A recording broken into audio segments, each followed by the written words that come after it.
But before anything else, I would like to request everybody to please stand. Because it is important to give thanks and honor our dear Lord.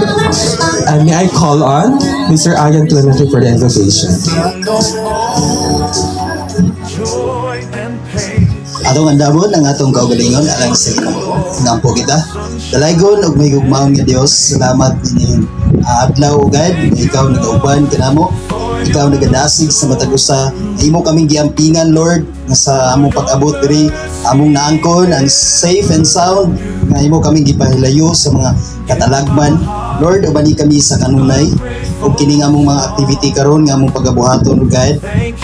Mao kini ang grow sa among relasyon sa among isigkatawo isip imong katawhan diha kanimo ugad. Ubani kami sa kanunay Lord nga sa tanan namo nga pagabuhaton karon, sa tanan namo nga activity karon, mahimo kini nga magmalampuson. Pinagi sa imong tabang ugad, pinagi sa imong pag-uban ugad. Atagi kami og mayong kasing-kasing og mayong una-una Lord nga among ma-share ngadto sa uban, sa among mga kaubanan, ano mahimo kami nga panag-ingnan sa among tagsa-tagsa ka kaugalingon ngadto sa among mga pamilya ugad. Bani kami sa kanunay Lord, bisan pa man nga kami magapauli unya lighuman sa among activity, ikaw uban ka namo sa kanunay aron mauli kami nga safety, maayo nga panglawas among maangkon ugad sa kanunay. Lord, kining tanan among gi-offer, among gibalik kanimo ang dakong pagpasalamat. Tungod kay kining tanan dili magmalampuson kung wala ikaw ugad.